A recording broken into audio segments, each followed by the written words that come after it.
पूर्णमदः पूर्णमिदं भक्ति संवाद। दर्शक नमस्कार। धर्म, संस्कृति र संस्कारको संवाहक नेपालको पहिलो धार्मिक तथा आध्यात्मिक टेलिभिजन भक्ति दर्शन टेलिभिजनको यो विशेष प्रस्तुति भक्ति संवादमा यहाँलाई हार्दिक स्वागत गर्दछु। म हेमा शर्मा।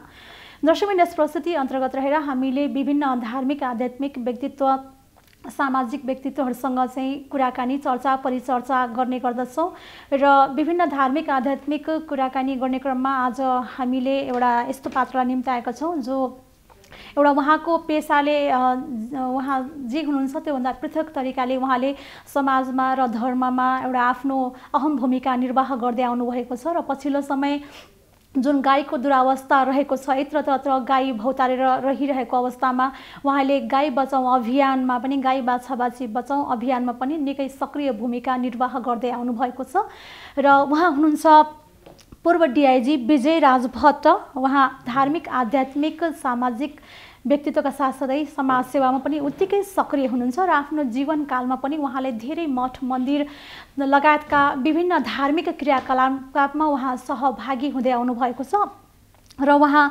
अहिले चाहिँ उहाँ मठ मन्दिर तथा गाई बाछा नन्दी बचाउँ अभियानका संरक्षक पनि हुनुहुन्छ र साथसाथै विभिन्न ठाउँमा रहेका गौशालाहरूमा पनि उहाँको प्रमुख भूमिका रहेको छ। गौ संरक्षणका लागि उहाँले आफ्नो तर्फबाट सक्दो सहयोगका साथसाथै विभिन्न पदमा रहेर उहाँले चाहिँ गौ बचाउ अभियानमा सक्रिय रहनु भएको छ। हामी उहाँलाई स्वागत गर्न चाहन्छौँ। नमस्कार, यहाँलाई हार्दिक स्वागत। नमस्कार। नेपालको पहिलो धार्मिक टेलिभिजन भक्ति दर्शनबाट अहिले यो कार्यक्रम चाहिँ दृश्य गर्नुहुने हेर्नुहुने सम्पूर्ण नेपाली दाजुभाइ दिदीबहिनीहरूमा म हार्दिक कृतज्ञता ज्ञापन गर्छु, हार्दिक नमस्कार गर्दछु र भक्ति दर्शन टेलिभिजनले मलाई मौका दिनुभएकोमा उहाँप्रति म आभार व्यक्त गर्दछु। नमस्कार।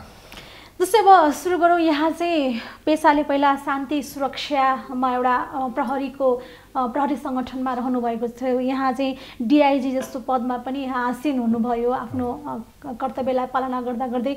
उक्त समयमा पनि यहाँले धेरै सामाजिक सेवा क्रियाकलापहरूमा पनि सहभागी हुनुभयो। मठ मन्दिरहरू निर्माणको लागि पनि यहाँको प्रमुख भूमिकाहरू रहेको छ, जुन चाहिँ एउटा विकट विकट ठाउँमा पनि यहाँले मठ मन्दिरहरू निर्माण गर्नुभएको छ होइन। धर्म संरक्षणको लागि यहाँको एकदम अहम भूमिका पनि रहेको पाइन्छ र यहाँले उक्त पेसामा रहँदै यस्तो क्रियाकलापमा कसरी सहभागी हुने यहाँलाई त्यो प्रेरणा प्राप्त भयो र के कार्यहरू चाहिँ यहाँबाट सम्पन्न भए हालसम्म? धन्यवाद। अब यो के हुँदो रहेछ भने आध्यात्मिक र भौतिक दुईटा पाटो हुँदो रहेछ। सबैजना पूर्णतया भौतिकमा र आध्यात्मिकमा राख्न नसक्ने रहेछन्। यो पूर्वजुनीको संस्कार अनुसारले मानिसले आध्यात्ममा झुकाउ हुँदो रहेछ।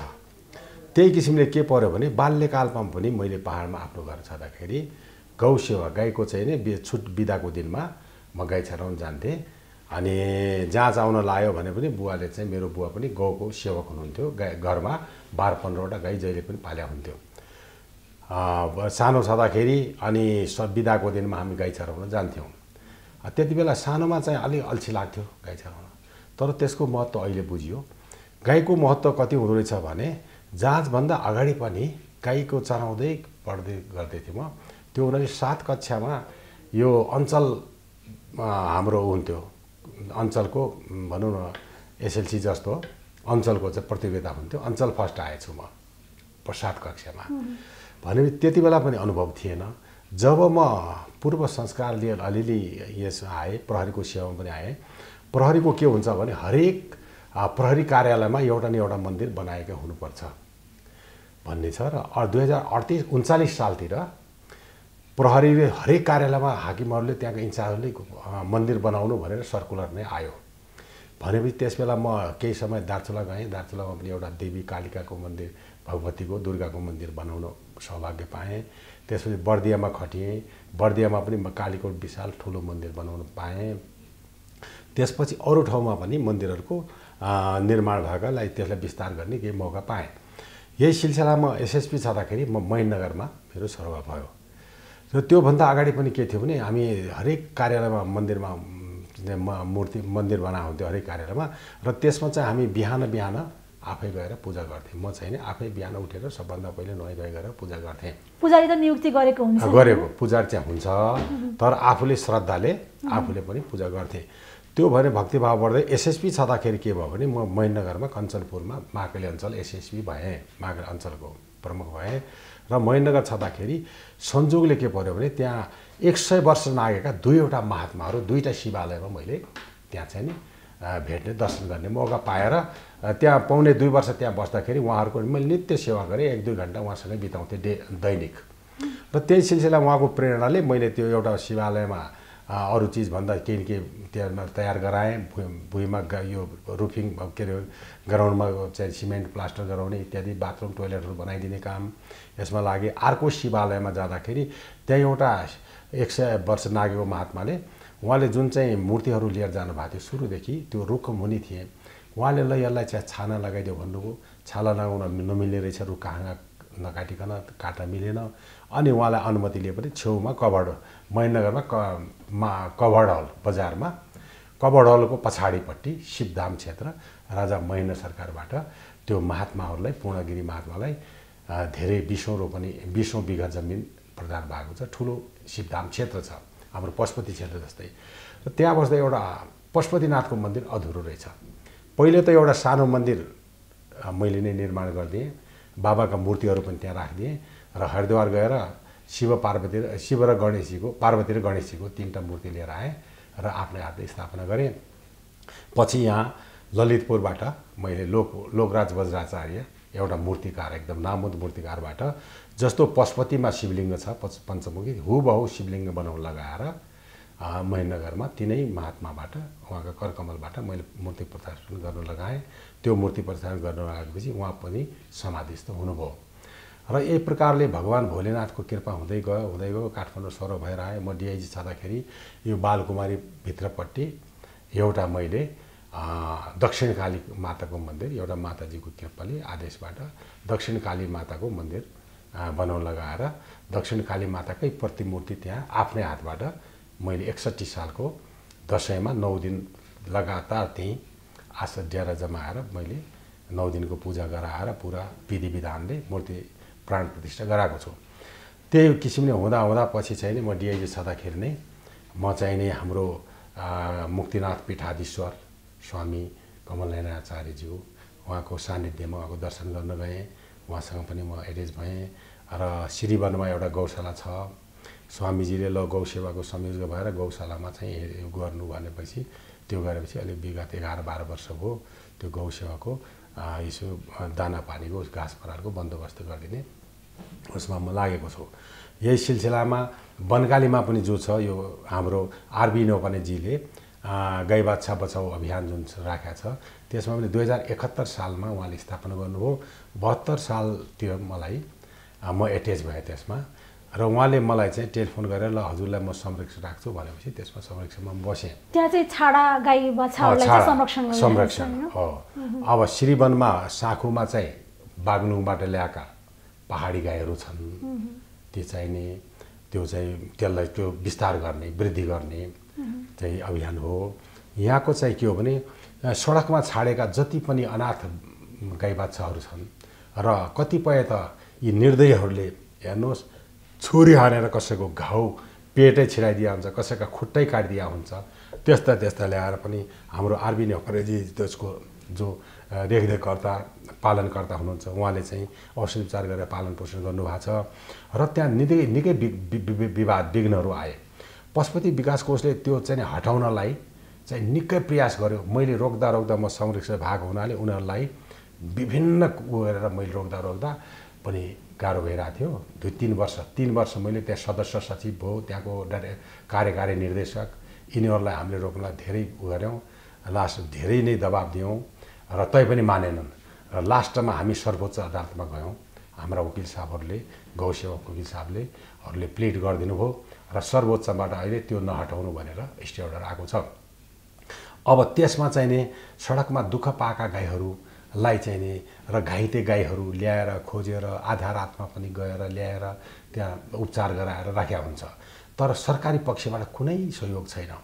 अब हेर्नुहोस् अहिले के छ भने बाघ संरक्षण गैर संरक्षणको लागि अरबौँ रुपियाँ खर्च गरेका छ। त्यत्र आरक्षहरू गरेका छ भने एउटा गौ आरक्ष पनि बनाउनु पर्यो। गाईहरूलाई पनि कमसेकम घाँस हुने जङ्गलमा वन बनाएर उनीहरूको लागि छुट्याइदिएर त्यहाँ राख्नु पर्यो। हरेक चिज तराईका ठाउँमा राख्नु पर्यो। तारबार गरिदियो, भित्र चाहिँ गाईहरूलाई चरण गरेर राखिदियो, त्यो पनि गर्नुपर्छ एक। र अर्को कुरो अहिले नगरपालिकाहरूले अनावश्यक खर्च कति गर्छन् भने अस्ति यो काठमाडौँ महानगरपालिकाको गरेको थियो भत्ता र तलब बाहेक फलाना यो सुविधा र 20वटा सुविधामा तिनीहरूले झन्डै 50 करोड जति एक्स्ट्रा राखेको छ कर्मचारी पाल्न भने। र अर्कोतिर काठमाडौँ नगरपालिका के गर्छ भने गाईको संरक्षण गर्नु त कता, उल्टो चाहिने एउटा तराईबाट आएका ती गौ तस्करलाई चाहिँ कान्जी हाउसबाट एकै पटकमा 30वटा 40वटा चाहिने त्यो चाहिने नन्दी साँडेहरू र गाईहरू समाउन सडकमा समाउन लगाएर उनीहरूलाई चाहिँ नि लिलाम गरेर पठाउँछ। ती गाई र हाम्रा नन्दीहरू चाहिने त्यो तस्करले कतिपय तराईमा लगेर काटेर हत्या गर्छ र कतिपय बङ्गलादेश निकासी गर्छ। र यसको सहयोगी भूमिका जानेर वा नजानेर पशु सेवा विभागले चाहिँ नि तस्करीलाई सहयोग गरिराखेको छ। कसरी भने पशु सेवा विभागले नेपालको जुनसुकै ठाउँमा पनि लैजान पाउने, ओसार गर्न पाउने भनेर त्यो नियम बनाएको छ ऐनमा। भनेपछि एउटा तस्करले 30वटा 40वटा 50वटा चाहिने बुढाखाडा चाहिने पहाडबाट चाहिँ ट्रकमा चाहिँ लाखौँ रुपियाँ खर्च गरेर तराईतिर लाने भने कुन प्रयोजनले लान्छ त्यो छानबिन नगरिकन तस्करीको लागि आवागमनको त्यो चाहिँ अनुमति दिनु त्यो गलत हो। अब तस्करले के गर्छ, यहाँदेखि झापाको बोर्डर पृथ्वीगञ्ज के ठाउँ छ त्यहाँ पृथ्वीनगर के त्यहाँसम्म लैजानलाई चाहिने उसले चाहिने सेवा विभागबाट लाइसेन्सले अनुमति लिन्छ। त्यहाँ गएर त्यहाँ राख्छ र आधा रातमा जम्मा 13-14-15 किलोमिटर कति जम्मा छ बङ्गलादेश बोर्डर, आधा रातमा चाहिँ नि कटाउँछ। त्यसरी हाम्रो नेपालका हजारौँ गाईहरू चाहिँ बङ्गलादेशमा निर्यात भएर हत्या भइराखेको छ। देशमा चाहिँ यो अवस्था गाईको दुरावस्था छ। अब के छ भने कुनै ठाउँमा चाहिने शान्ति सुव्यवस्था हुनलाई यो आध्यात्मको उन्नति नभए हुँदा धर्मको उन्नति नभइकन हुँदैन। जब जहाँ धर्मको क्षय हुन्छ त्यो देशमा अशान्ति नै अशान्ति हुन्छ। मैले धेरै चिन्तन गरेँ किन हो नेपालमा यो अनसेक्युरिटी र अनएस्टेबिलिटी भनेर हेर्दाखेरि यो पापहरू अति बढ्यो। अब गाईको हत्या हुन लाग्यो, अब गाई भनेको महत्त्वै बुझेन, हत्या हुन लाग्यो, बङ्गलादेशमा कटाउन हत्या गराउन निकासी गर्न लाए। अब एउटा नगरपालिकाले अब हेरौँ त आफूले चाहिँ नि कति खर्च गर्छन् व्यक्तिगतमा। एउटा गाईको लागि हरेक गाउँपालिकालाई नगरपालिकामा एक-एकवटा गौशाला हुनैपर्छ, एउटा गौशाला बनाउनै पर्छ।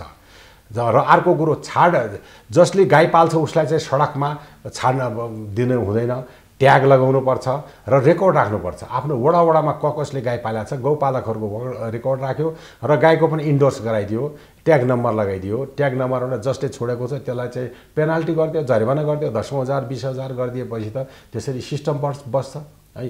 त्यो गरेर हुनुपर्नेमा अब गाईको चाहिँ महत्त्व नबुझ्ने। अब गाईको महत्त्व के छ शास्त्रमा भने हेर्नु, अब ब्रह्मा विष्णु महेशले पनि गौमाताको स्तुति गर्नुहुन्छ एक। अब कृष्ण भगवान गौ सेवाको लागि नमो ब्रह्मण्य देवाय गौ ब्राह्मण हिताय च जगद्विताय कृष्णाय गोविन्दाय नमो नमः। गाई र ब्राह्मणको उपकार गर्नको लागि रक्षा गर्नको लागि कृष्ण भगवान चाहिँ पृथ्वीमा अवतरित हुनुभयो र नाङ्गो खुट्टाले वृन्दावनमा गाई चराउन जानुभयो। त्यो अवस्था त्यति भनेपछि कति महत्त्व रहेछ। भगवानले गाईको लागि प्रकट भएर वृन्दावनमा चराउने कति ठुलो भयो। अब भगवान रामको सम्बन्धमा के छ भने गाईको गोठालो बन्नुभयो। भगवान राम चाहिँ राजा दशरथले यो जो पुत्यष्टि यज्ञ गर्दाखेरि लाखौँ गाईहरू यो चाहिँ हाम्रो वशिष्ठ ऋषि र अरू ऋषिहरूलाई पनि ऋषिहरू ब्राह्मणहरूलाई लाखौँ गाई दान गर्नुभयो र रामचन्द्र लक्ष्मणको जन्म भयो। भगवान राम पनि गौसेवा अति गौसेवाको हुन्थ्यो, गौ दान गर्नुहुन्थ्यो। एकचोटि कस्तो पर्यो भने जुन बेलामा भगवान राम चाहिँ वनको लागि प्रस्थान गर्न तयार भइराख्नु भएको थियो, राम र लक्ष्मण तयार भएर सीता मातालाई पर्खिराख्नु भएको थियो। जति बेला कुरा अब प्रस्थान हिँड्ने बेलामा सीता मातालाई झन्डै 2-4 मिनट वेट गरेर राख्नु भएको त्यो बेलामा एकजना अयोध्याको ब्राह्मण चाहिँ गरिब ब्राह्मण चाहिँ उनको श्रीमतीले भनेछ राजा राम चाहिँ युवराज राम चाहिँ अति दानी हुनुहुन्छ उहाँसँग गएर गौ दान मागेर आउनुहोस् हाम्रो जीविका चल्छ भनेपछि ब्राह्मणलाई थाहा थिएन रामचन्द्र भगवान वनवास जानको कुरा एक तर गेरु वस्त्र धारण गरिसक्नु भएको थियो त्यो पनि ब्राह्मणले ख्याल गरेन उहाँलाई त आफ्नै गरिबीको पीडा थियो भने उहाँले जानुभयो र भगवान रामसँग भन्नुभयो मलाई चाहिँ म गरिब छु मलाई गौ दान दिनुहोस् भनेपछि अनि भगवान रामले पनि विनोद हाँसेर भन्नुभयो ल ब्राह्मण देवता ल ऊ लट्ठी टेकेर जानुभएको थियो ल तपाईँको हातमा भएको लट्ठी तपाईँ फाल्नुहोस् जति टाढा फाल्न सक्नुहुन्छ त्यो वरपरका सबै गाई तपाईँलाई दान दिन्छु भनेपछि त्यो ब्राह्मणले के गर्यो आफ्नो धोती चाहिँ कसिएर हातमा भएको लट्ठी त्यहाँबाट दरबारबाट फालेर त्यो सरयू नदीको पारिपट्टि पुर्याइदिनु भयो भनेपछि रामचन्द्र भगवान ल तपाईँ सरयूको जहाँसम्म लट्ठी पुग्यो त्यहाँसम्म गाई तपाईँलाई दान दिएँ भने त्यसपछि उहाँ वन प्रस्थान गर्नुभयो र अहिले जुन अयोध्यामा एक थरी ब्राह्मण छन् तिनीहरूले आफूलाई सरयू पारी ब्राह्मण भन्छन् अहिले उनीहरूलाई सोद्धाखेरि मैले सोधेँ किन तपाईँ सरयू पारी ब्राह्मण भन्दाखेरि हाम्रो पुर्खाले रामचन्द्र भगवानबाट पाउनलाई लट्ठी पारीसम्म पुर्या सरयू पारीसम्म पुर्या हुनाले त्यहाँ दिनदेखि हाम्रो सरयू पारी ब्राह्मण भएको हो भन्ने भन्छन् भने रामचन्द्र भगवानको त्यस्तो छ अब रामचन्द्र भगवानको पुर्खा राजा दिलीपका कुनै सन्तान थिएन उहाँको गुरु वशिष्ठसँग उहाँले सल्लाह माग्नुभयो गुरु कसरी हुन्छ भनेपछि तपाईँ एकपटक राजा दिलीप तपाईँलाई स्वर्गको राजा इन्द्रले तपाईँलाई निम्तामा बोलाउनु भएको थियो तपाईँ निम्ता मानेर फर्किँदाखेरि बाटोमा कामधेनु गौमाता चढिराख्नु भएको थियो तपाईँ स्वर्ग पुगेको अहङ्कारले तपाईँ दायाँमा हेर्नु भएन गौमातालाई तिर फर्केर हेर्नु भएन नमस्कार पनि गर्नु भएन भनेपछि गौमाताले टेढो नजरले हेर्नुभयो यो राजा दिलीप त खुब अहङ्कार भएछ भन्ने भयो उहाँलाई क्रोध आयो त्यही पापले चाहिँ त्यही उसले चाहिँ तपाईँको सन्तान नभएको भनेर वशिष्ठजीले उहाँलाई भन्नुभयो कसरी हुन्छ त गुरु भनेपछि तपाईँ गौ सेवा गर्नुहोस् सन्तान हुन्छ भनेपछि उहाँ चाहिँ वशिष्ठको आश्रममा बसेर राजा दिलीपले राजपाट त्यागिदिए र त्यहाँ आश्रममा बसेर के अरे गौ सेवा गर्न लाग्नुभयो रानी पनि आएर घाँस काटेर गाईलाई खुवाउने भयो एक दिनको कुरा राजा जङ्गलमा चाहिँ नै गाई चराउँदाखेरि गाईको त्यो वनको दृश्य हेरेर मोहित भएर अर्कोतिर फर्केर हेरिराख्नु भएको थियो पछाडिपट्टि गौमाता कराउनु भयो के भयो भने हेर्दाखेरि एउटा सिंहले गौमाताको चाहिँ यो तिग्रामै पन्जा हानिसकेको रहेछ भनेपछि अब उहाँले के गर्यो भने आफ्नो जुन तर्कस थियो बाणको त्यो तानेर तीरले हानेर मार्नलाई गर्नुभयो यहाँ हात जाम भइदियो उहाँले जब सिंहलाई मार्ने विचार छोड्नुभयो हात छुट्यो त्यसपछि उहाँले अब प्रार्थना गरौँ भने प्रार्थना गर्यो ए सिंहराज यो गुरु वशिष्ठको गाईलाई नखाइदेऊ मलाई पाप लाग्छ गहत्या लाग्छ भनेपछि सिंहले के भन्छ म धेरै दिनको भोको छु म भोको बसेर तपाईँ मलाई भोको मर्नुपर्छ अनि तपाईँ गाई बचाउन त्यही हो तपाईँको धर्म भनेपछि होइन गाई पनि बचोस् तपाईँ पनि बचोस् ल मलाई खानुहोस् भनेर लम्पसारबाट गौको के अरे अगाडि सिंहको अगाडि खुवाएपछि अनि गौमाताले के भन्यो ल दिलीप तिम्रो परीक्षा लिनलाई मैले यो मायाको गाई बनाएको हो ल उठ के वर माग्छौ भने एउटा सन्तान पाऊँ भनेपछि उहाँले राजा रघु ल संसारमा आजन्म कीर्ति रहने एउटा तँलाई सन्तान दिएँ भनेपछि अनि त्यसबाट रघुको जन्म हो रामचन्द्र भगवानले जो भन्नुभएको छ रघुकुल किरीट सदा चलिआई प्राण जाए बरु वचन नजाए जुन भन्नुभएको थियो म त त्यस्तो रघुको पुर्खाको हुँ म वचन दिएपछि म प्राण दिन्छु तर वचन दिँदैन भनेर रघु त्यस्तो हुनु त मेरो पुर्खा भनेर उहाँले भन्नुभएको छ गाईको सेवाको प्रथा त्यसपछि के छ भने अब शास्त्रमा गौ सेवकहरू ऋषिमुनिहरू जति पनि ऋषिहरू छन् ऋषि वशिष्ठ अनि विश्वामित्रको कथा म भन्छु अहिले वशिष्ठ भए विश्वामित्र भए च्यवन ऋषि भए आशव ऋषि भए जमदग्नि ऋषि भए गौतम ऋषि भए यिनीहरू जति पनि छन् यिनीहरू सबै चाहिने गाईको चाहिँ परम सेवक हुन् अब यो विश्वामित्र पनि त्यही जुनीमा राजा हुनुहुन्थ्यो पहिले विश्वामित्र जुन चाहिँ ब्रह्मर्षि छन् राजा हुनुहुन्थ्यो उहाँ राजा भएर एक दिन चाहिने वनमा शिकार खेल्न जानुभएको थियो शिकार गरेर 10,000 फौज लिएर जानुभयो वनमा केही पनि पाएन थाकेर उहाँ वशिष्ठको आश्रममा पुग्नुभयो पुगेपछि एकैछिनमा वशिष्ठले 10,000लाई भोजन चाहिने खुवाइदिनु भयो अनि विश्वामित्रले सोध्यो यो हामीलाई त पूर्व सूचना पनि थिएन, यति छिटो कसरी भोजन तयार भयो, कसरी ल्याउनु भयो भनेपछि उहाँले मसँग एउटा काम दिनु माता छन्, गौमाता, उहाँलाई चाहिँ जे मागे त्यही दिनुहुन्छ। मैले चाहिँ 10,000 सेनाको साथमा राजा आउनु भएको छ, उहाँकोलाई भोजन पाऊँ भनेपछि उहाँले दिनुभयो। त्यो ल्यायो भनेपछि विश्वामित्रलाई चाहिँ के भयो, चाहिने लोभ लाग्यो र उहाँले के भन्नु, ओहो त्यस्तो त राजालाई काम लाग्छ, यो त मलाई दिनु पऱ्यो भनेपछि उहाँले मान्नु भएन। नभनेपछि ल सिपाहीहरू, उहाँले मान्नु भएन, यो खोला बलचप्ती भनेर सिपाहीहरूले त्यो गाई फुकाल्न लाग्नुभयो। त्यो बेला गाई पनि रुनुभयो, वशिष्ठ रुनुभयो। अनि वशिष्ठले के सोध्नुभयो भने, गौमाता हजुर किन रुनु भएको, म त हजुरलाई लाने भनेर पो रोएको त, हजुर किन रोनु भने गाई माताले के भन्यो, तिमी जस्तो कृतज्ञ मैले छोरा पाएको हुनाले म रोएको, मैले के गल्ती गरेँ भनेपछि तिमी रोक्दैनौ, यिनीहरू त लैजाने भयो त, रोक्दैनौ भनेपछि उसले के भन्यो, विचार त गरे हो, 10,000 सेनाको अगाडि मेरो केही पनि लाग्दैन भनेपछि अब मलाई त लैजाने नै भयो, म गएपछि के गर्छ भनेपछि जुन क्षणमा हजुरलाई लान्छ त्यही क्षणमा म प्राण त्याग गर्छु भनेर वशिष्ठले भन्नुभयो। र ल त्यसो भए ल हेर त साँच्चैको रूप भनेपछि मेरो 2टा रूप हुन्छ हेर, अबला र सबला। अबला रूपमा हामीले घाँस दिएर पाल्या हुन्छ, जस्तो अहिले घाँस दिएर पाल्या हुन्छौँ। सबला रूपमा शक्तिमान, उहाँको चाहिँ हरेक यो कणबाट रोमकूपहरूबाट विकिरण निकालिदिनु भयो, त्यो सैनिकहरूका आँखा जले सबैका।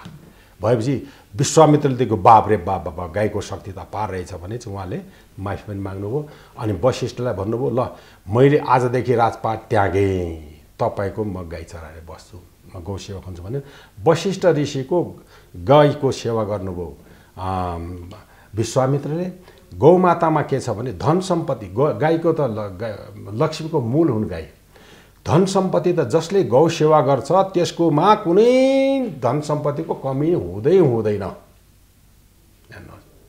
कहिले हुँदैन। कसरी दिन्छ भगवानको सेवा, लक्ष्मी माता त्यो छ। धन सम्पत्ति त सजिलै आउँछ, तर ब्रह्म ज्ञान दिने शक्ति हुन्छ गौमातामा।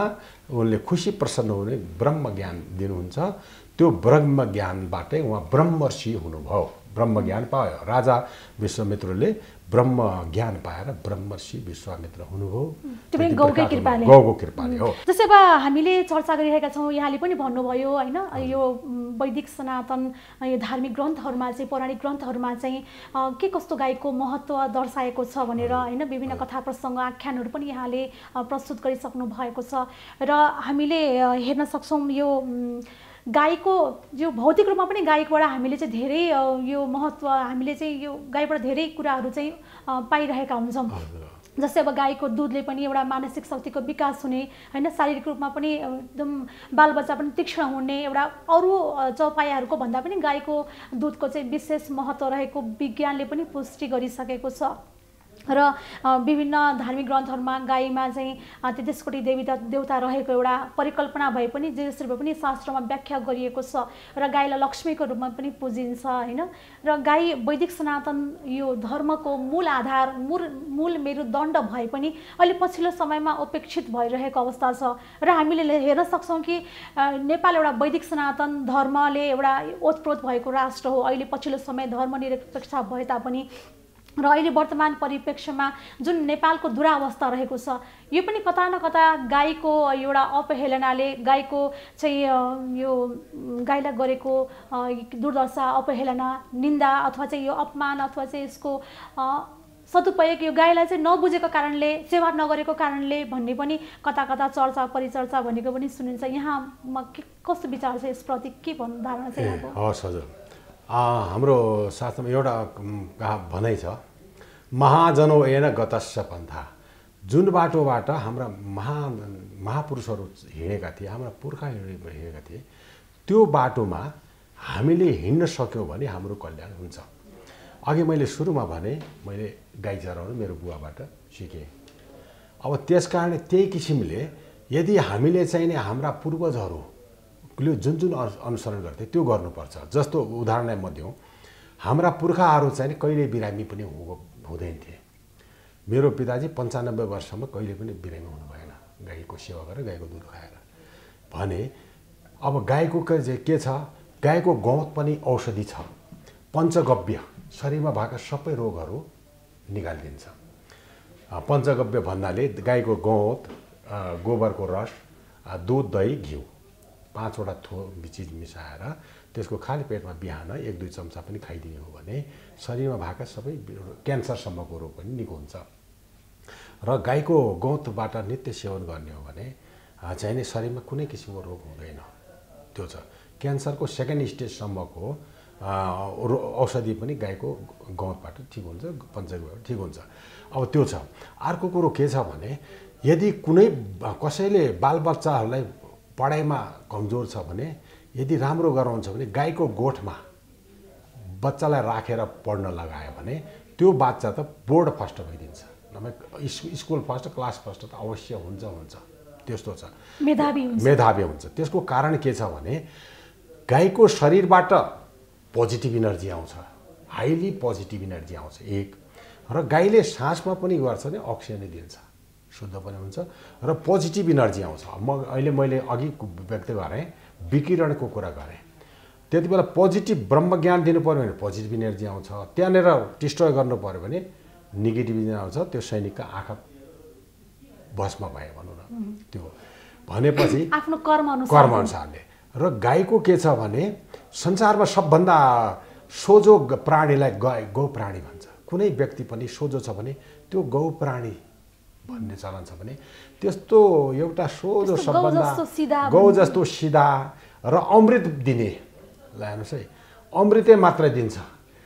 सुक्खा घाँस पराल खान्छ। ल हेर्नुहोस्, हामीले एउटा के सोचौँ भने मानव भएर अलिक गहिरो चिन्तन गरेर हामीले सोचौँ, सुक्खा पराल खान्छ, झारपात खान्छ, पौष्टिक चाहिने दुध चाहिने अमृत दिन्छ। हामी अमृत खान्छौँ, घाँसपात खुवाएर अमृत पाउँछौँ। फेरि धन सम्पत्तिले सबै हुन्छ, हामीलाई निरोगी बनाइदिन्छन्, हामीलाई मेधावी बनाइदिन्छन् भने त्यस्तो गौमातालाई त सेवा गर्नुपर्छ, पाल्नुपर्छ। सकेसम्म नेपालीले आफ्नो घर घरमा, सहर बजारमा भए पनि ठाउँ हुनेले गाई एउटा न एक-एकवटा त गाई पाल्नुपर्छ। सकेन भने पनि जहाँ जहाँ गौशालाहरू छन् ती सडकमा गाई छोड्छन्, त्यसको पाप तपाईँहरूले पाउँदै हुनुहुन्छ। तपाईँहरूले त्यस कारणले त्यो चाहिँ विचार गर्नुहोस्।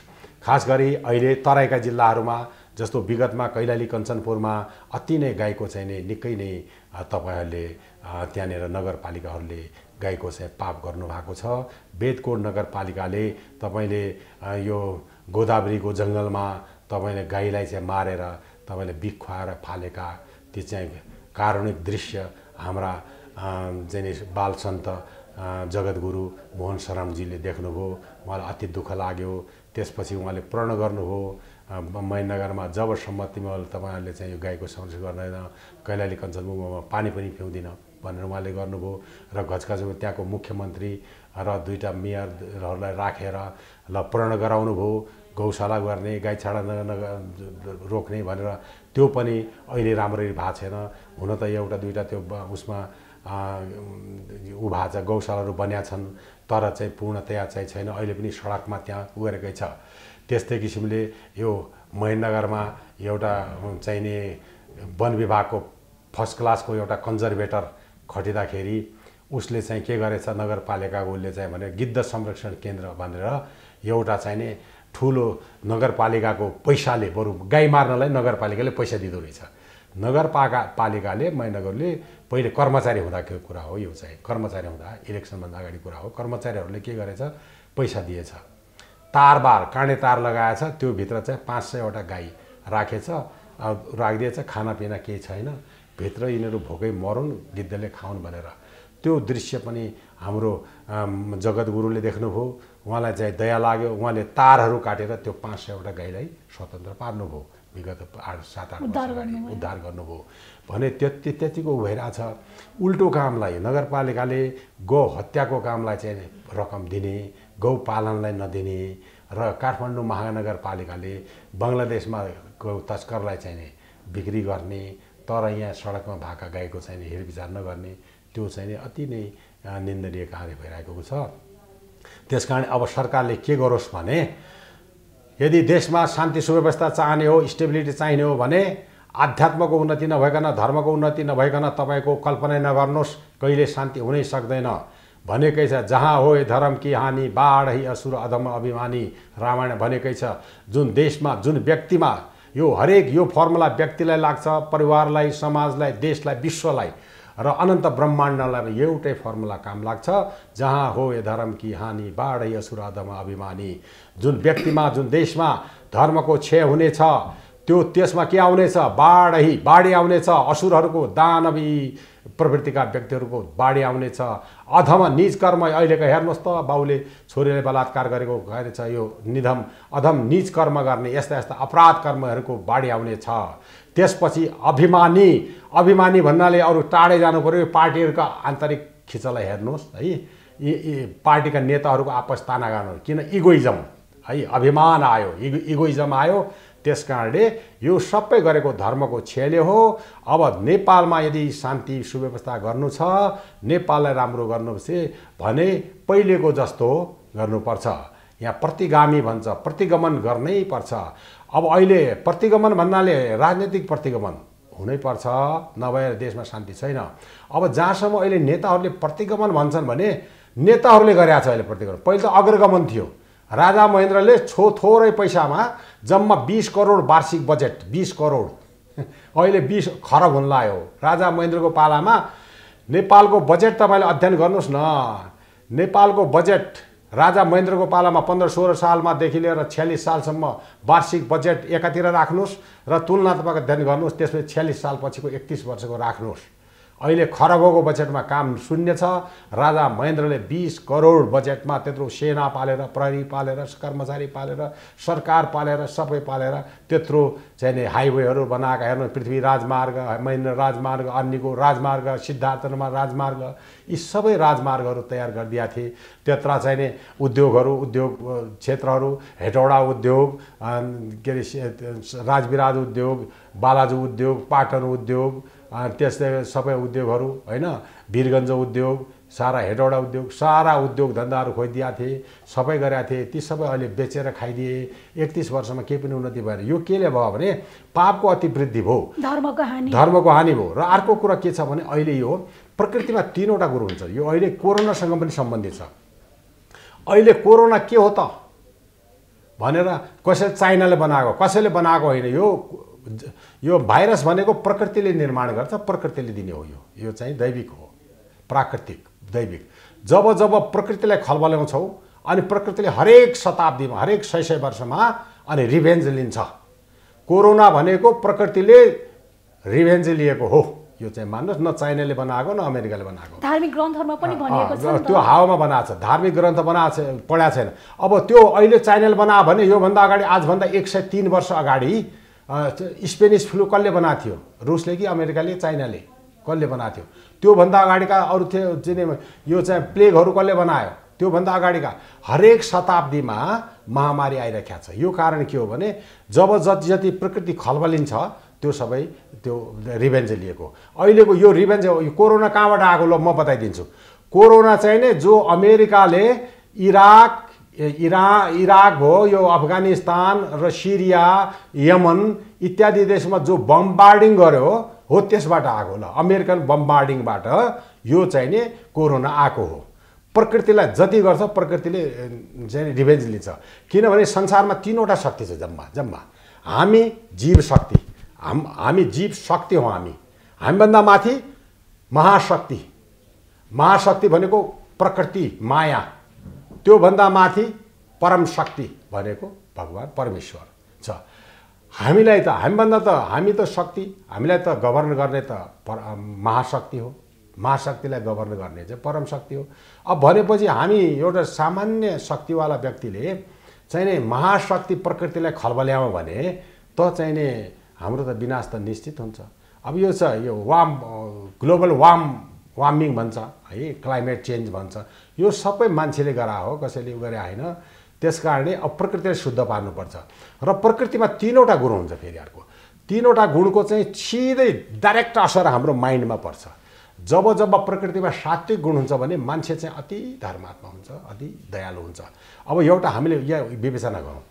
आजभन्दा यो चाहिँ नि माओवादीको कथित जनयुद्धमा जो 17,000 मान्छे मारे, त्यति बेलाका ती माओवादी अहिले पनि जिउँदैछन्। अहिले चाहिँ वर्ष दिनमा एउटा पनि मान्छे मार्दैनन्। त्यो बेलामा चाहिँ एक दिनमा 100 जना मार्ने, 200 जना पुलिस आर्मी मार्थे भने तिनै मान्छे पहिले मान्छे मार्ने, अहिले चाहिँ नमार्ने कसरी भयो? यसको चिन्तन गर्नु पर्यो। यसको कारण के हो भने त्यति बेला प्रकृतिमा नेपालको प्रकृतिमा अति तमोह गुण व्याप्त थियो। अति तमोह गुणले मान्छेलाई राक्षसी भाव जगाउँछ र मान्छेलाई हिंसक बनाउँछ, मतिभ्रष्ट गराइदिन्छ, हिंसामा प्रोत्साहित गर्छ। त त्यति बेला माओवादीहरूलाई हिंसामा प्रकृतिले प्रोत्साहित गराएको हो र प्रकृति अति दूषित भएर धर्मको छेले भएको हो। त्यसपछि अहिले लुटकान्छी लुट भएको छ। कारण के हो भने अब अति तमोगुण क्रमशः कम हुँदै गयो, अति रजोगुण आयो। अति रजोगुण भएपछि अहिले 50औं अरब चाहिँ एउटैले चाहिँ देश विदेशमा थन्काइसकेपछि पनि अहिले खरबको चक्करमा छ। खरब पाएपछि 10 खरबको चक्करमा लाग्नेछन्। नेपाली जनतासँग यसमा के आह्वान छ भने हेर्नुहोस्, मैले त रात दिन चिन्तन गरेको छु। हामी त सिनियर सिटिजन हो, अन्तिम अवस्थामा छौँ, हामी लाइफको अन्तिम अवस्थामा छौँ। हामीलाई त आगामी जेनेरेसनहरूको युवा पुस्ताको हामीलाई चिन्ता छ। त्यसको लागि यो एमसीसी भनेको पनि नेपाललाई बर्बाद गर्नलाई आउने हो। किनभने नेपालमा बेस खडा गर्ने नै पश्चिमको हो, चाइनालाई कट अफ गर्ने, चाइनालाई डिस्टर्ब गर्ने, टुक्र्याउने। र चाइनामा अब अमेरिका यहाँ बेस आएपछि के गर्ला? अमेरिकाले चाइनामा तिब्बतमा चाइनामा चाहिँ मिसाइल हान्छ, अनि प्रत्युत्तरमा चाइनाका मिसाइल आउँछन्। नेपालीहरू ढुटो पिटो हुन्छन्। सिरियाका दृश्यहरू सबैले टेलिभिजनमा देखेकै होलान्। त्यो दृश्य नेपालमा हुनेछ यदि त्यसको लागि नेताहरूलाई बुद्धि त्यसको लागि नेताहरूले त खाइसकेका छन् रकमहरू। त्यसकारण नेताहरूको भर छैन। नेताहरूलाई चाहिँ नेपालका 3 करोड जनता सडकमा आउनुहोस्, हेर्नुहोस्, भोलि तपाईँहरू नै विनाश हुने हो। त्यसकारणले तपाईँ आफ्नो विनाश चाहिने यिनीहरूले चाहिँ विदेशी रकम खाएको, डलर खाएकोमा तपाईँ आफ्नो गरिब नेपालीहरू किन विनाश गरेर तपाईँको सन्तानलाई किन रक्तरञ्जित बनाउने? त्यसकारण आउनुहोस् फिल्डमा। अच्छा, अब के छ भने अब यो पश्चिमाहरूले धेरै रणनीति तयार गरेका छ। ल अर्को कुरा सुन्नु। अर्को कुरा, यदि एमसीसी फेल भयो भने पछि फेरि तैपनि उनीहरूले अर्को डिजाइन बनाइसकेका छ। अर्को यो जातीय र धार्मिक नेपालमा द्वन्द्व गराउने, युद्ध गराउने, त्यसैको न्युमा युएन मार्फत अमेरिकन र बेलायती फोर्सहरू यहाँ ल्याउने, चाइना घेर्ने फेर बनाएको छ। त्यसैको लागि हो यो करोडौँ अरबौँ डलर खर्च गरेर धर्म परिवर्तन गराएको कारण त्यो के छ उनीहरूको योजना भने नेपालमा क्रिस्चियनिटी बढाउने, 40-50 लाखको सङ्ख्यामा क्रिस्चियनहरू बनाएपछि सेकेन्डरी ह्यान्ड वेपन्सहरू उनीहरूले आफ्नो स्टोरमा थन्काएर राखेकै हुन्छन् जहिले पनि। कुन देशमा त्यहाँ पनि एउटा चाहिँ ठाउँमा for Nepal, these weapons for Nepal भनेर राखिसकेका छन्। नेपालमा त्यो वेपन्सहरू पठाउँछ, यहाँका चाहिँ अरू विधर्मीहरूको हातमा थमाइदिन्छ, बाँकी रहेका हिन्दू र बौद्धहरू किराँतहरूको लागि डिस्ट्रोय गर भन्छ र उनीहरूले आफ्नो साम्राज्य खडा गरेर उपनिवेश बनाउँछ। त्यसो गर्छ, द्वन्द्व गर्छ। अब नेपालीले के बुझ्नु पर्यो भने तपाईहरूले इस्ट इन्डिया कम्पनीको इतिहास पढ्नुहोस्। इस्ट इन्डिया कम्पनीमा डिभाइड एन्ड रुल गरेर इन्डियामा पनि त एकदम बलिया राज्यहरू थिए, ठुल्ठुला राणाहरू थिए, ठुल्ठुला थिए, झाँसीका रानी राणा प्रतापहरूदेखि लिएर सारा ठुल्ठुला थिए, साम्राज्यहरू थिए, एकदम शक्तिवान थिए। उनीहरूले के गरिदिए भने राजालाई लडाइदिए, जाति लडाइदिए। अब नेपालमा छुवाछुत अङ्ग्रेजहरूले ल्याएको, ब्रिटिस इन्डिया कम्पनीले छुवाछुत ल्याएको इन्डियामा, त्यसको प्रभाव नेपालमा फैलाएको। त्यसपछि उनीहरूले जब राणाहरूसँग मित्रता थियो भने राणाहरू मार्फत चाहिँ 1910 को यो ऐनमा उनीहरूले पनि राख्न लगा हो है। पछि गएर यो विकास भएको। अहिले चाहिँ यो जाति छुवाछुत भनेको शास्त्रमा छँदै छैन, कुनै पनि शास्त्रमा छैन। यो पछि अङ्ग्रेजहरूले इत्यादि गएको सामाजिक विकृति आएको हो। अहिले छुवाछुत क्रमशः घट्दै गएको छ। छुवाछुत कसैले गर्न हुँदैन। मानव भनेको सबै समान हो र 4वटा वर्ण चाहिँ के भने कामको हिसाब कर्म विभाजन हो। त्यो वर्ण विभाजन हो, कर्म विभाजन। जसरी डाक्टर, इन्जिनियर, सेना, वकिल भन्या जस्तै ब्राह्मण, क्षत्रिय, वैश्य, शूद्र भन्या हो। ब्राह्मण भनेको जसले शास्त्र अध्ययन, शास्त्र अध्यापन, धर्म कर्म, पुण्य कर्मकाण्ड, जब तपाईँ यज्ञ आदि गर्छ, त्यो शुद्ध आचरण, शुद्ध आहार, व्यवहार, विचार, यो 3टा थोक भएपछि स्वतः जुनसुकै व्यक्ति मानिस पनि ब्राह्मण बन्छ। अहिले दलित भन्ने शब्द त नेताहरूले आफ्नो भोट ब्याङ्क बनाउनलाई बनाएको। दलित भन्ने शब्द कुनै शास्त्रमा पनि छैन, यो चाहिँ कृत्रिम शब्द हो। छुवाछुत पनि ब्रिटिसहरूले ल्याएको हो र त्यसकारणले के अहिले छुवाछुत कोही छैन। अब एउटा तपाईँ तथाकथित दलित भने तपाईँ दलित होइन, छुवाछुत पनि होइन, तल्लो वर्ण पनि होइन। तपाईँ पनि शुद्ध आचरण गर्नुहोस्। हेर्नु, तपाईँ ब्राह्मण बन्ने प्रयास गर्नुहोस्। प्रत्येक नेपालीले ब्राह्मण, राई, लिम्बू, यो गुरुङ, मगर है, अरू चाहिँ विश्वकर्मा, परियार जति पनि छन् सबले तपाईहरु सबै ब्राह्मण बन्न कोसिस गर्नुहोस्, ब्राह्मण बन्नुहोस्, मेरो बिन्ती छ, ब्राह्मण बन्नुहोस्। जाति नभएर जाति होइन, ब्राह्मण भने कर्म सत्कर्म हो, सत्कर्मबाट ब्राह्मण बन्छ, दुष्कर्मबाट शूद्र बन्छ। शूद्र भनेको पनि के तल त होइन, खराब त होइन, अछुत त होइन शूद्र भने पनि। शूद्र भनेको अलिकता के हो भने अब ब्राह्मण चाहिँ, ब्राह्मण खास गरी ब्राह्मण चाहिँ जसले ब्राह्मणको वृत्ति गर्छ, शुद्ध आचरणमा बस्छ, उच्च तहको भयो। त्यसपछि जसले चाहिँ रक्षाको काम गर्छ त्यो क्षेत्रीय भयो। जसले पेट व्यवसाय गर्छ, पेट पालनको कृषि व्यवसाय गर्छ त्यो वैश्य हुन्छ। र सेवाको काम गर्ने चाहिँ शूद्र भन्छ। सेवा गर्ने भने सेवा भने त इन्जिनियरले पनि सेवा गर्छ, अर्कोले पनि सेवा गर्छ, सेवा गर्ने ब्राह्मणले पनि सेवा गर्छ। र अर्को कुरो अहिले पश्चिमाहरूले जुन चाहिँ ब्रिटिस इन्डियामा जुन चाहिँ डिभाइड एन्ड रुल फर्मुला लगाएको थियो त्यो फर्मुला नेपालमा एप्लाई हुँदैछ है, नेपालमा लाउँदैछ फेरि पश्चिमाहरूले त्यही पुरानो फर्मुला। तपाईहरु मूर्खलाई फेरि इन्डियाको पुरानो फर्मुला यहाँ लाउँदैछ। जाति जाति उसले चाहिँ ब्राह्मणवाद भन्छ, नस्लवाद, यो युरोपियनका इम्पोर्टेड वर्ड हुन्। युरोपियनले ब्राह्मणवाद कसलाई भन्छ भने ब्राह्मणवादले अहिले चाहिँ के छ, यो मङ्गोल भन्ने छ एउटा, राई लिम्बूले पनि ब्राह्मणवाद भन्छ। ए बाबा ब्राह्मणवाद हुँदैन, तपाईँ पनि ब्राह्मण बन्नुहोस् न। अहिले सत्तामा बसेका जो प्रधानमन्त्रीहरू छन् यी बाहुन थरका कोही है, थरका बाहुन थरकालाई ब्राह्मण भने, तिनीहरू ब्राह्मण होइनन्। तिनीहरूले राजनीतिलाई पेसा बनायो, व्यवसाय बनायो हुनाले, उद्योग व्यवसाय बनायो, तिनीहरू वैश्य वर्णका हुन्।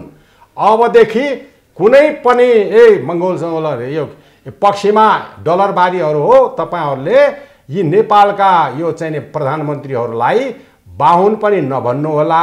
भनिहाल्यो भने होली वाइन बाहुन। नेपाल त बिगार्यो, बाहुनले बिगार्यो। कुन बाहुनले बिगार्यो?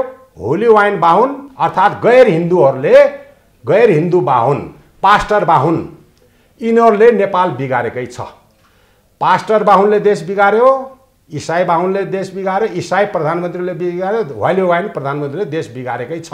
मेरो पनि सहमत छ, ब्राह्मणले बिगारेको छैन। ब्राह्मणले त वृत्ति गर्छ, कर्मकाण्ड गर्छ। तपाईँले बाहुनलाई कहिले बोलाउनै हुन्न, तपाईँले के दुःख दिएको छैन। त्यस कारणले त्यो छ। पश्चिमाले के गर्दैछ भने नेपालमा विभिन्न हत्कण्डा गर्दैछ। किन? एमसीसी फेल भयो भने फेरि जातीय र धार्मिक द्वन्द्व फैलाउने, नेपालमा बेस खडा गर्न उसले हरेक गर्दै। त्यसको लागि कहाँदेखि स्टार्ट गर्यो सुन्नु, 2046-47 सालतिरको कुरा हो। ब्रिटिस लाहुरेहरू जो थिए आर्मीका, ती चाहिँ उता इसाईकरण ल्याएका, यिनीहरूले चाहिँ नि के गरे, पहिले चाहिँ धरान धनुकोटातिर हामी चाहिँ दसैँ मान्नुहुन्न, दसैँ हाम्रो होइन, अहिन्दू हो हामी भने त्यहाँबाट ल्याए। त्यो गोपाल गुरुङ भन्ने एकजना पनि ऊ इसाईले, उसले पनि यो चाहिँ नि मङ्गोल भनेर राखे, इसाई धर्मका प्रचारक हुन्। र यिनीहरूले यसरी गरे। हुँदा अहिले विक्रम सम्वत हटाएर इस्वी सम्वत राख्ने इसाई बनाउनलाई, र 13 दिने क्रियालाई 5 दिनमा ल्याउने, यो सब डलरमा चाहिँ नि विभिन्न गर्दैछन्। हुँदा यो कालीगण्डकीलाई डाइभर्ट गर्ने भनेको छ। किनभने त्यसको टार्गेट चाहिँ हाम्रो जति देवघाटको र त्यो रुरुको छ, यिनीहरूलाई चाहिँ नि धार्मिक हाम्रा चाहिँ नि तीर्थस्थलहरूलाई नोक्सान गर्न, यिनीहरूलाई गर्न, हिन्दूमाथि वितृष्णा फैलाउन, हिन्दूलाई चाहिँ गर्नलाई सबै गरे हुन्। अहिले सारा मानसिक रूपमा विच्छिन्न टाढा पार्नलाई गरेका हुन्। अहिले चाहिँ नि मुसलमानका त्यो मदरसा खुलेकै छन्, इसाईहरूका शनिबारका प्रार्थना चालु नै छन्, गिर्जाघरमा हुनेका चालु छन्। हाम्रो चाहिँ पशुपतिनाथको मन्दिर चाहिँ दर्शनलाई रोकेको छ। यो इसाईको डलरबाट चाहिँ नि यिनीहरूको वितृष्णा जागोस् हिन्दूहरूमा, र भोलि हामीलाई इसाईकरण गर्न सजिलो होस् भनेर गरे हो। र विगतमा पनि हेर्नुहोस्, यिनीहरूले अब पण्डित नारायण पोखरेलजीलाई मार्नलाई कति डलरलाई कतिले लिएको छ, गाई काटेर माओवादीलाई खुवाउनलाई कति करोड डलर प्राप्त भएको छ। यसको हिसाब किताब पनि भविष्यमा आउने नै छ। अहिले चाहिँ हामी अन्तमा चाहिँ यो सबैको समाधान चाहिँ कसरी हुन्छ, के गर्दाखेरि हुन्छ, गाईको सेवाबाट अथवा चाहिँ धर्मको अवलम्बनबाट कसरी हुन्छ, यहाँले यसको निकास, यो विकृति विसङ्गतिहरूको निकास चाहिँ कस्तो देख्नु भएको छ? अब मैले चाहिँ नि देशमा शान्ति सुव्यवस्था गर्नलाई के देखाएको छ भने धर्मको पुनरुत्थान गर्नुपर्छ। धर्म अति क्षय भएको छ, त्यसलाई रिकभर गर्नु जरुरी छ। त्यो नभइकन यहाँ शान्ति होला र देश बच्ला भनेर कल्पना नगरौँ। यसको मूल आधार धर्म हो। धर्मको लागि हामीले के गरौँ भने यो गौ हत्या बन्द गरौँ, गाईको सेवा गरौँ, गाईको रक्षा गरौँ। त्यसपछि अर्को कुरो, अहिले हामीलाई योगी नरहरिनाथजीको ठुलो हामीले खाँचो महसुस भयो। उहाँ नेपालमा अहिले जीवित हुनुभएको, उहाँले 129वटा महायज्ञ कोटी होम गर्नुभएको थियो। नेपालका अब गाउँ गाउँ प्रत्येक कुना काप्चामा टोल टोलमा वडा वडामा चाहिँ नि कोटी होम लक्ष्य होम गर्न जरुरी छ। त्यसबाट प्रकृति शुद्ध पार्नु जरुरी छ। त्यो प्रकृति शुद्ध पायो भने के हुन्छ, सात्विकता आउँछ। प्रकृतिमा सात्विकता आउन साथ हाम्रो मनमा चाहिँ के आयो, सात्विकता आयो। हाम्रो मन हरेक नेपाली 3 करोड नेपाली त्यसपछि शुद्ध राम्रो पोजिटिभ इनर्जी पाउनेछन् र पोजिटिभ थिङ्किङ हुनेछ। जब 3 करोड नेपालीको पोजिटिभ थिङ्किङ हुनेछ भने उनले चाहिँ नि अरूलाई चिट गर्ने ठग्ने पनि छैनन्, अरूलाई दुःख दिने छैनन्, अपराध पनि गर्ने छैनन्, सत्कर्ममा लाग्नेछन्। सबैजना सत्कर्म लाग्यो भने हाम्रो प्राचीन अवस्थाको जुन नेपाल थियो त्यो अवस्थामा फर्किनेछ। किनभने प्राचीन अवस्थामा यहाँ म पढ्दाखेरि पनि यहाँ हस्पिटलमा 10-12 जना बिरामी पनि हुँदैन थियो। एउटा फ्याकल्टीमा जम्मा 2टा हस्पिटल थियो, वीर हस्पिटल र पाटन हस्पिटल त्यो थियो। शान्ति सुव्यवस्था थियो। हेर्नुहोस् गाउँमा आधा रातमा पनि मान्छे हिँड्दाखेरि पनि केही थिएन, अपराध थिएन। काठमाडौँ उपत्यकामा म चाहिँ 2.5 वर्ष बसेँ अनुसन्धान प्रमुख भएर। वर्षमा जम्मा 2 जना मान्छे मर्थ्यो यहाँ। हेर्नुहोस् काठमाडौँ भ्यालीमा अपराध रेप भन्ने हुँदैन थियो। ल हेर्नुहोस् त है, त्यस्तो सुन्दर शान्त थियो, त्यस्तो थियो, सामान्य चोरीहरू हुन्थ्यो। अब अहिले म आफै गर्छु। त्यो सबैको कारण चाहिँ यहाँले चाहिँ धर्मको छेबाट विकृति आयो। अब धर्मको पुनर्स्थापना गर्दाखेरि चाहिँ पुनरुत्थान भयो भने चाहिँ सबै कुरा सामान्य बन्दै जान्छ भन्ने यहाँको धारणा रहेको छ। हजुर, त्यो सबैको चाहिँ राम्रो। अन्तमा संक्षेपमा के भन्न चाहनुहुन्छ? अब मेरो निवेदन के छ भने देश विदेशमा रहेका नेपाली दाजुभाइ दिदीहरूमा मेरो अनुरोध के छ भने सबैले आफ्नो तर्फबाट धर्म कर्ममा लाग्नुहोस्। आफ्नो पिता पुर्खाको धर्मलाई बेचेर विधर्म चाहिँ ईसाई धर्म ग्रहण नगर्नुहोस्। भगवान् श्रीकृष्णले भन्नुभएको छ स्वधर्मे निधनम श्रेय परधर्मो भयावह। आफ्नो धर्ममा कुल धर्ममा पिता पुर्खाको धर्ममा बरु मर्नु श्रेय छ, तर परधर्म भयावह भयानक हुन्छ, भयङ्कर हुन्छ अर्काको धर्म। त्यसकारण आफ्नो कुल धर्म नछोडौँ, आफ्नो पितृधर्म नछोडौँ। तपाईहरू नर्कवास हुनुहुनेछ। नर्क जान कसैले मन पर्दैन। त्यसकारण नर्कगामी हुनबाट बस्न आफ्नो धर्म नछोड्नुहोस्। जो पनि धर्म चाहिँ अन्जानमा झुक्किएर भ्रममा परेर पैसाको लालचमा धर्म परिवर्तन गराउनु भएको छ भने तपाईहरू आफ्नो पिता पुर्खाको कुल धर्ममा घर फिर्ती भएर आउनुहोस् र सबैले धर्मको गरौँ, सबैको कल्याण होस्। श्री पशुपतिनाथ भगवानले सम्पूर्ण नेपालीलाई यही सद्बुद्धि प्रदान गरून्। ओम नमः शिवाय, नमो नमः, जय शम्भो, हर हर महादेव। हुन्छ, यहाँको महत्त्वपूर्ण समय र संवादको लागि यहाँलाई धन्यवाद दिन चाहन्छु। ल, हामी भक्ति दर्शन टेलिभिजनलाई मेरो धेरै धन्यवाद, आभारी छु। जय होस्। ओम नमः। दर्शकबिन, साँच्चै पनि यो हाम्रो पहिचान भनेको नै हाम्रो कला संस्कृति, हाम्रो संस्कार अनि धर्म नै हो। कुनै पनि राष्ट्रको अथवा राष्ट्रवासीको पहिचान भन्नु नै त्यहाँको कला संस्कृति र धर्म हो। र साँच्चै पनि एउटा आफ्नो धर्ममा आफ्नो पिता पुर्खाको धर्मको अवलम्बनबाट नै व्यक्तिको कल्याण हुन्छ। र हामीले अहिले भर्खरको मात्रै जीवन नहेरेर हामीले पछिको पनि हाम्रो चाहिँ पुर्खा पितृहरूको पनि हामीले सोच्नुपर्ने हुन्छ। यो नै हामी मानवको दायित्व हो। त्यसैले गर्दाखेरि आफ्नो कला संस्कृति संस्कारलाई नछोडौँ, आफ्नो धर्मलाई सम्मान गरौँ र बरु आफ्नो धर्मलाई विस्तार गर्ने चाहिँ हामीले सोच बनाऊ। किनभने वैदिक सनातन धर्म आदिकालदेखि थियो र यसको न सुरुवातको समय छ न यसको अन्त्य छ। त्यसैले यो नै एउटा मूल जराको रूपमा रहेको छ वैदिक सनातन धर्म।